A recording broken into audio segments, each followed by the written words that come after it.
और आप लोगों से यही उम्मीद करती हूँ कि आपके सामने जो भी बातें रखी जा रही हैं आप उन बातों को बहुत अच्छे से सुनेंगे, समझेंगे और यहाँ से जाने के बाद भी इन चीज़ों को जो आपको ऐसी लग रही हैं कि आपको एक्सेप्ट करनी चाहिए, जिन्हें आपको अपनाना चाहिए, तो वो आपको ज़रूर अपनानी चाहिए। और ये जो भी चर्चा यहाँ पर आज हो रही है, उस चर्चा के द्वारा आपको जो भी चीज़ें मिलेंगी, जो क्रीम मिलेगा ना, उस क्रीम को आप अपनी ज़िंदगी में इस्तेमाल करेंगे और आगे बढ़ेंगे इंशाल्लाह। तो मैं डॉक्टर यास्मीन राव जी को देती हूँ। लीजिए डॉक्टर साहब। हाँ बिल्कुल भाई, ये तो पहचान है। ये थोड़ा थोड़ा यहाँ से कीजिए। अच्छा मैं उधर ही जाती हूँ। अच्छा लग रहा है प्रोग्राम।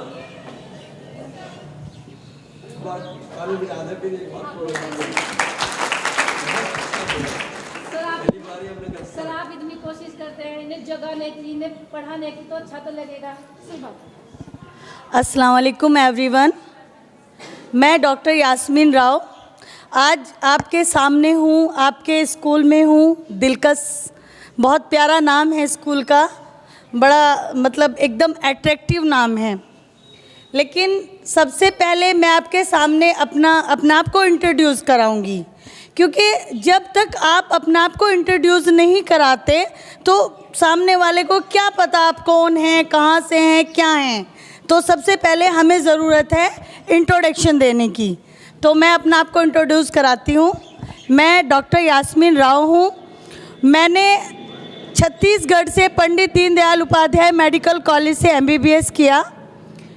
और जब मैंने MBBS किया तो मेरे सामने एक घटना हुई।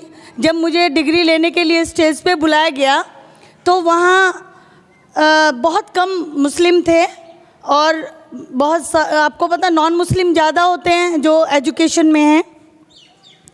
तो उन्होंने मुझे बुलाया, ऊपर मैं गई। जो नॉन मुस्लिम थे उन्होंने पीछे से मुझे कहा कि अरे ये आलू प्याज बेचने वाले कब से MBBS करने लगे। बड़ा अफसोस हुआ, बेहद अफसोस हुआ। लेकिन मैंने वहाँ सब्र किया और सब्र के साथ मैं वहाँ नीचे उतर के आ गई। उसके बाद मैंने खुद से कसम खाई कि डॉक्टर यास्मीन अब तो कुछ करना पड़ेगा।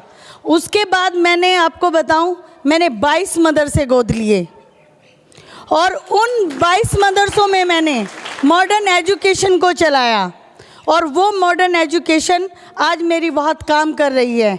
किसी गांव से 10 बच्चियों ने हाई स्कूल को पास किया, किसी ने इंटर को पास किया और वो नीट की तैयारी कर रही हैं।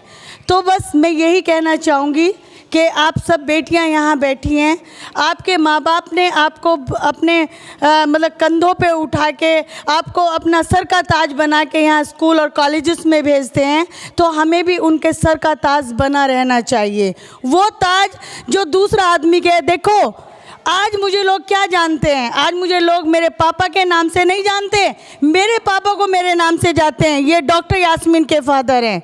और कल जब मैं छोटी थी तब मुझे कहते थे ये उनकी बेटी है, लेकिन आज मेरे पापा को मेरे नाम से जानते हैं।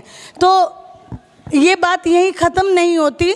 बहुत मुश्किलें आई, बहुत मुश्किलों का सामना करना पड़ा, लेकिन उसके बावजूद आज आपके सामने खड़ी हूँ। MBBS किया, डॉक्टर को बहुत सारे डॉक्टरों में अपनी पहचान बनाई, स्कूलों में पहचान बनाई, मदरसों में पहचान बनाई। आज 4 हॉस्पिटल की मालिक आपके सामने खड़ी हूँ। MLA का चुनाव लड़ चुकी हूँ। उसके बाद IAS की तैयारी करते करते मैंने अभी LLB को करके और मैंने अभी बार काउंसलिंग में अपना रजिस्ट्रेशन किया है और मैं अब आपके सामने एडवोकेट भी हूँ। बाकी तो ये सब लोग मुझे बेहद अच्छे से जानते हैं। यही मेरा इंट्रोडक्शन था और मैं बाकी आपको यही बताना चाहूँगी। देखो मैम ने आपको बताया कि एजुकेशन हमारे लिए बहुत ज़रूरी है। एजुकेशन है तो हमारे पास इज़्ज़त भी है, एजुकेशन है तो हमारे पास दौलत भी है।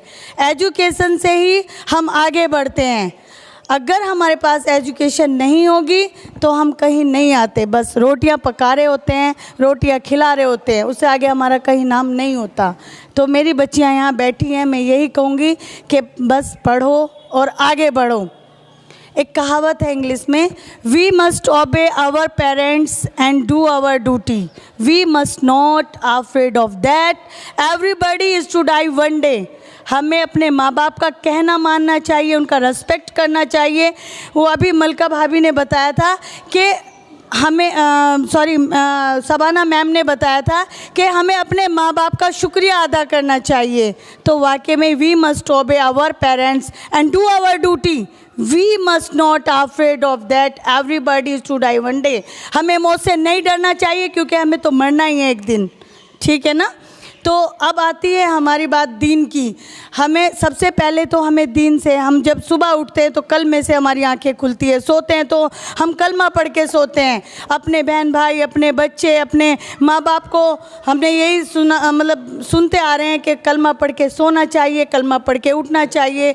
और यही हमारा दीन है कि देखो, जो अपने धर्म का नहीं हो सका वो किसी का भी सगा नहीं है, क्योंकि जिस धर्म में हमें अल्लाह ने पैदा किया है, हमें अल्लाह ताला ने हमें एक मुसलमान बनाया है, तो हम अपने धर्म के प्रति एक सच्चे और एक वफ़ादार हमें होना चाहिए। अभी आप सुन रहे हैं कि आजकल क्या क्या टारगेट चल रहे हैं। बहुत बड़ी बड़ी मुहिम हम लोगों के लिए चलाई जा रही है कि कहीं से हम भटक जाएं, हमारा दीन कमज़ोर हो जाए, लेकिन नहीं, हम वो मुसलमान हैं। मैं अपने आप को प्राउड करती हूँ कि मैं एक मुस्लिम हूँ, और मैं एक बड़े मन से कहती हूँ कि मैं एक मुसलमान हूँ। और मुसलमान कभी किसी से डरता नहीं है, हाँ, किसी को डराता भी नहीं है। मुसलमान, हमारा दीन, हमारा जो मज़हब है वो इस्लाम है, और वो बहुत प्यार का मज़हब है, प्यार से फैला है। तो हमें डराना नहीं है, लेकिन हमें डरना भी नहीं है। तो आप सब मेरी बात से सहमत हैं? हमें डरना नहीं है। और रही बात अब फ़ोन की, अब मैम बता रही थी कि आप रिचार्ज कराने जाते हैं या इस तरह के आपसे कोई नंबर या कोई इस तरह की हो, आप उस पर कभी कॉल मत कीजिए, कभी कॉल मत कीजिए। आप अगर कॉल करें तो अपने भाई या फादर के नंबर से कॉल करें, ताकि वो कॉल अगर आए और उस कॉल की नॉलेज आपके घर में होनी चाहिए। कल आप कॉल करेंगी तो आपको दिक्कत का सामना करना पड़ेगा। तो मैं चाहती हूँ मेरी प्यारी बच्चियों, इन सारी चीज़ों से एक तरफ हटकर अपनी पढ़ाई पर फोकस करें, है ना। नीट की तैयारी करें, यूपीएससी की तैयारी करें। जो भी आप तैयारी करेंगे दिल से तैयारी करेंगे और आप इंशाल्लाह आगे भी बढ़ेंगे। अगर आप आगे बढ़ेंगे तो आपके माँ बाप का नाम, आपके गांव का नाम, आपके शहर का नाम, आपके टीचर्स का नाम आगे आएगा, और सब ये कहेंगे अरे ये उस स्कूल की बच्ची है, ये उस गांव की बच्ची है, उस शहर की बच्ची है, उस बाप की बच्ची है, उसकी भतीजी है, उसकी भांजी है। तो ये नाम, मतलब आपकी पहचान से इतने सारे लोगों का नाम आता है। और अगर कोई भी हमसे गलत कदम उठ जाता है तो वही प्रॉब्लम आती है, अरे ये उसकी बेटी ऐसे ऐसे ऐसे ऐसे ही होता है ना। देखो कितनी आंखें शर्म से झुक जाती हैं हमारी, तब इस तरह का कोई काम होता है। तो मैं तो बच्चों आपसे यही कहूँगी, यही मोटिवेशन आपको कहूँगी कि आप आगे बढ़ें, पढ़ें, शिक्षा का ध्यान दें, और अपने आस पड़ोस, आपके जो आस पड़ोस में जो लड़कियां हैं स्कूल नहीं जाती हैं, तो अपना थोड़ा सा वक्त निकाल के, थोड़ा सा टाइम निकाल के उनके पास जाएं, उन्हें अपनी सहेली बनाएं, उन्हें थोड़ी सी तरबियत दें, क्योंकि उनके माँ बाप अलाउ नहीं कर रहे उन्हें भेजने के लिए, लेकिन आप एक सहेली के रूप में उनका सहारा बन सकती हैं, उन्हें बता सकती हैं। मेरे घर में जो मेड है वो अनएजुकेटेड है, वो पढ़ी लिखी नहीं है, लेकिन मेरे 2 छोटे छोटे से बच्चे हैं, वो रोज़ उन्हें आके बताते हैं अंजुम बाजी ये दो, अंजुम बाजी ये करो, और वो आज अंजुम बाजी उनसे ज़्यादा बोलती है, दूध फिनिश करो, ये खाना फिनिश करो। तो आ रहा है ना थोड़ा थोड़ा सा।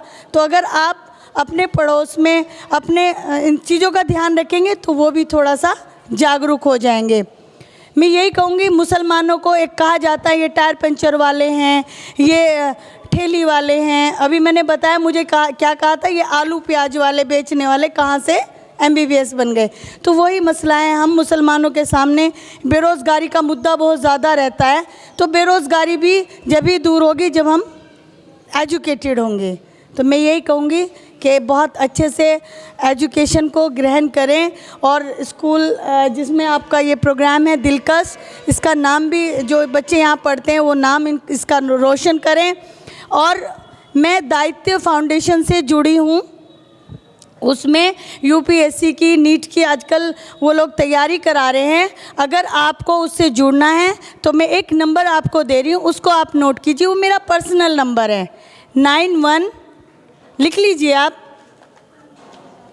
919346 ये मेरा नंबर है।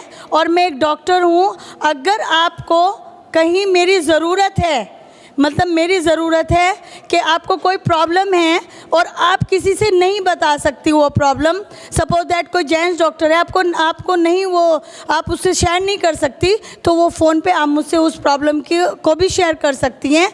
और अगर आप नहीं आ सकती तो मैं आपको दवाइयाँ फ़ोन पे ही बता दूंगी, ठीक है ना। तो आपके पास मेरा नंबर आप नोट कर लीजिएगा। मैं यही कहूँगी कि खूब पढ़िए और अपने देश का नाम रोशन करिए।